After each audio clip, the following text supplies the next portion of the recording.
आपका स्वागत है हमारे चैनल में। आज हम जानेंगे गरुड़ पुराण के अध्याय 3 का रहस्य। क्या आपने कभी सोचा है कि मृत्यु के बाद आत्मा के साथ क्या होता है? क्या वो सीधे स्वर्ग या नरक जाती है या उसे एक लंबी और अद्भुत यात्रा से गुजरना पड़ता है? अगर आप भी जानना चाहते हैं तो वीडियो को अंत तक जरूर देखें, क्योंकि ये ज्ञान आपके जीवन के लिए बहुत महत्वपूर्ण है। पार्ट 1, मृत्यु के समय आत्मा की स्थिति। जैसे ही इंसान का शरीर मृत्यु को प्राप्त करता है, शरीर नष्ट होने लगता है, लेकिन आत्मा अमर रहती है। आत्मा उस शरीर की सीमाओं से मुक्त हो जाती है और उसकी सच्ची यात्रा शुरू होती है। गरुड़ पुराण के अनुसार आत्मा को इस समय दिव्य मार्गदर्शन और अदृश्य शक्तियों की मदद मिलती है। आत्मा धीरे धीरे अपने जीवन के सभी अनुभवों और कर्मों को याद करती है। पार्ट 2, यमलोक की ओर यात्रा। अध्याय 3 में कहा गया है कि आत्मा को यमलोक की ओर ले जाया जाता है। ये यात्रा कई दिनों तक चलती है और मार्ग बहुत कठिन है। आत्मा इस दौरान अपने अच्छे और बुरे कर्मों का अनुभव करती है। अच्छे कर्म करने वाली आत्मा को ये मार्ग सरल और शांति भरा लगता है। बुरे कर्म करने वाली आत्मा को डर, बेचैनी और थकान महसूस होती है।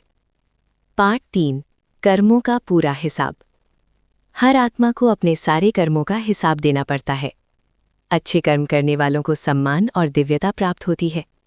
बुरे कर्म करने वालों को अपने कर्मों के अनुसार कष्ट और पीड़ा झेलनी पड़ती है। आत्मा समझती है कि जीवन में किए गए हर कर्म का प्रभाव मृत्यु के बाद भी रहता है। पार्ट 4, आत्मा की मानसिक स्थिति और अनुभव।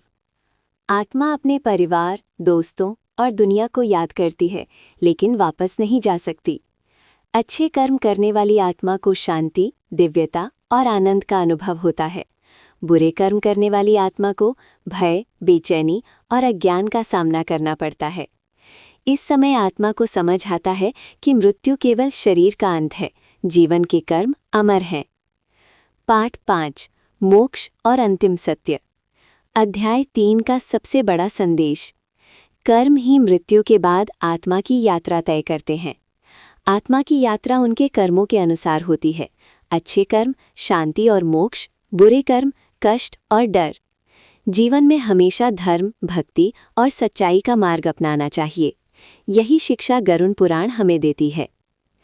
अगर आपको ये वीडियो पसंद आया तो लाइक और सब्सक्राइब ज़रूर करें।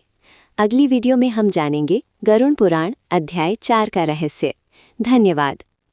वीडियो अच्छी लगी तो प्लीज़ शेयर कीजिए, सब्सक्राइब कीजिए।